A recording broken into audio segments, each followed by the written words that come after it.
안녕하세요. 오늘은 손해치증 환자분들의 어지럼증에 대해서 설명을 드리도록 하겠습니다. 손해치증 환자분들의 가장 힘든 증상은 보행장애하고 어눌한 발음인데, 그 외에 소변장애라든가 변비라든가 또 눈질환이라든가 여러 가지 증상들이 많이 발생하는데, 그 중에 어지럼증도 때로는 불편함을 호소하는 경우도 많이 있어요. 어떤 분들은 초기에 어지럼증 때문에 고통스러운 분도 계시고, 어떤 분들은 전혀 어지럼증을 느끼지 못했던 분도 계시고, 또 어떤 분들은 초기에 어지럼증이 심했다가 몇 년 지난 후에는 어지럼증은 별로 못 느끼는 분들도 계시고, 증상에 따라서 어지럼증은 상당히 다양하게 나타나는 편입니다. 제가 지금까지 손해치증 환자분들을 다스리는 과정에서 느낀 것은, 어떤 분은 초기에 어지럼증이 심하고 그 어지럼증이 끝까지 남아있는 분도 계셨는데, 또 어떤 분은 어지럼증이 심한 상태에서 이 나노자석으로 몇 년 다스리는 과정 속에서 어지럼증을 거의 못 느끼는 분도 계시고, 또 어떤 분들은 초기에도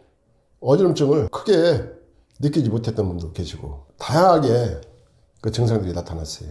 이 나노자석으로 손해치증을 완치까지 진행시킨 중에 한 분은 보행장애라든가 어눌한 발음도 불편함을 줬지만, 그보다 어지럼증 때문에 너무 힘들다고 말씀하신 분도 계셨어요. 그분 같은 경우는 초기에 바로 이 나노자석으로 치료를 진행했는데 2, 3년 동안 치료하는 과정 속에서 보행장애라든가 어눌한 발음, 그 외에 소변이나 대변 증상 등은 다 치료가 됐는데 어지럼증만 남아가지고 끝까지 어지럼증을 말씀하시고 계셨는데, 나중에 확인해 보니까 어지럼증도 거의 없어지고 약하게 어쩌다 한 번씩 나타난다고 말씀하셨고, 그 뒤로 이 나노자석으로 치료하는 과정 속에서 어지럼증도 다 없어지고 정상적으로 완치까지 진행시킨 사례도 있었어요.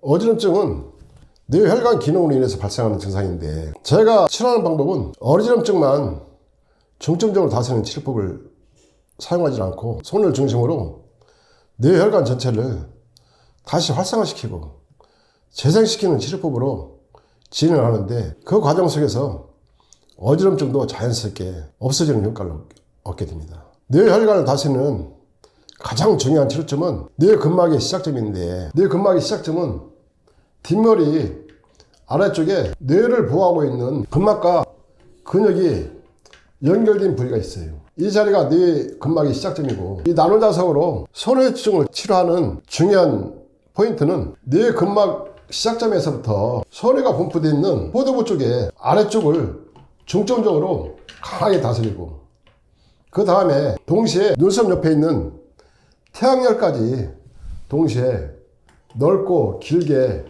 보호사법으로 다스리고 있어요. 이 방법은 손의 신경 조직을 다시 활성화시키고 재살시키는데 목적이 있는 것이고, 내가 알려드린 방법대로 이 나노자석을 이용해서 다스리게 되면 외축된 손해를 다시 한번 활성화시키면서 재생시키고 복원시키게 됩니다. 현존하는 치료법에서는 어떤 치료법에서도 외축된 손해를 다시 재생시킬 수 있는 치료법 자체가 없는데, 이 나노자석은 그 치료가 가능합니다. 외축된 손해를 다시 이 나노자석이 재생시키는 원리는 뇌혈관 내 찌꺼기라든가 지방, 그 외에 독소나 염증이 있을 경우 염증 등을 여기다 분해해가지고 제거를 해버려요. 또 혈액 속에 독소나 염증 같은 게 있을 경우도 역시 마찬가지로 분해해가지고 제거하는데 상당히 빠르고 강하게 제거를 해줍니다. 그 과정 속에서 손해에 공급이 제대로 안 되던 영양소 공급이 원활하게 되면서 외축된 손해를 다시 활성화시키고 재생시키면서 보험까지 치료가 이루어져요.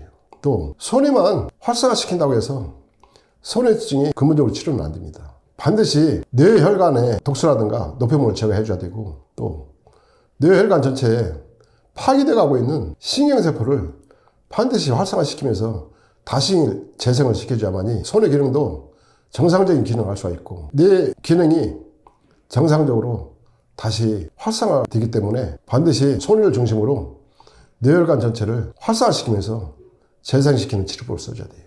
그 과정 속에서 어지럼증이라든가 두통이라든가 뒷목이 무거운 증상이라든가 여러 가지 뇌혈관에서 발생하는 증상들을 동시에 치료가 이루어집니다. 그리고 손해치증 환자분들이 가장 불편한 증상은 보행장애인데, 보행장애 치료법은 외축된 손해만 재생시킨다고 해서 그게 회복이 되거나 다시 원인 치료는 불가능해요. 반드시 골반을 다스려서 하체 기능까지 활성화시켜주는 것이 중요한데, 뇌 골반은 상체 하체의 통로이기 때문에 반드시 골반 전체를 다시 한번 활성화시키면서 막혔던 부위를 뚫어줘야 돼요. 그 치료법이 요추 4번, 5번하고 꼬리뼈 기능이 핵심이고, 증상이 심해지면서 양쪽 고관절 부위에서 통증이 심하게 나타나기도 하는 증상들이 발생하는데, 반드시 요추 4번, 5번과 꼬리뼈 중심으로 고관절 주변에 통증이 있을 경우는 그 통증까지 같이 치료를 해줘야 돼요. 그 과정 속에서 대장기능 연동운동이 활성화되고 또 방광기능이 활성화되면서 변비라든가 빈뇨, 잔뇨 등의 소변 장애를 동시에 같이 치료가 이루어집니다. 그리고 골반을 치료하는 과정 속에서 하체에 발생했던 혈액순환 장애를 제거를 하면서 하체에서 발생했던 통증이라든가 부기라든가 마비라든가 쥐가 나는 증상들을 동시에 같이 치료가 이루어집니다. 제가 사용하는 소뇌층 치료법의 핵심은 소뇌를 중심으로 뇌혈 전체를 강하게 활성화시키면서 다스리고, 또 2차적으로는 동시에 골반을 다스려서 하체와 상체의 통로를 열어주고, 또 걷지 못하는 증상들을 동시에 치료하는 방식으로 진행하는데, 증상에 따라서는 완치까지 진행시킨 분들도 종종 계시고, 증상이 심하게 진행된 분들은 그 전에 다른 치료법에서 느끼지 못했던 치료 결과를 얻게 되는데, 일상생활을 하는데 큰 불편함이 없을 정도로 보행장애라든가 어눌한 바람들을 다스리고 치료하면서 건강을 다시 찾고 유지할 수 있도록 치료가 이루어집니다.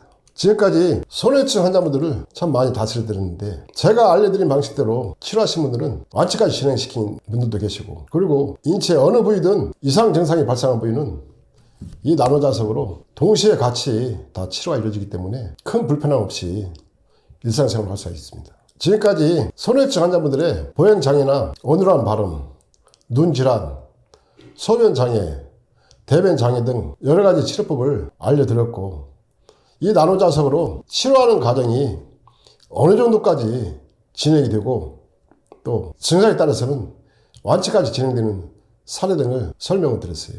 그리고 이 나노자석 일반 자석하고는 성분이 다르기 때문에 반영구적으로 자력을 유지하고, 또 치료 효과 역시 전혀 변함없이 끊임없이 진행되기 때문에 평생 동안 인체 어느 부위든 치료하고 관리할 수 있기 때문에 평생 동안 건강을 유지하면서 건강한 삶을 살 수가 있어요. 하루를 치료하든 한 달 하든 1년 하든 치료 진행은 끊임없이 계속 진행이 되기 때문에, 또 치료하는 본인이 치료가 되는지 안 되는지 확인할 수 있을 정도로 느낌이 오기 때문에 상당히 재밌게 치료할 수 있어요. 어떤 치료법들은 며칠 치료하고 그 뒤로는 더 이상 진행이 안 되거나 하는 경우가 많이 있는데, 이 나노자석은 끊임없이 치료가 진행이 돼요. 그리고 본인이 느낄 수 있기 때문에 상당히 재미있는 치료법입니다. 오늘은 소뇌층 환자분들의 어지럼증에 대해서 설명을 드렸습니다. 감사합니다.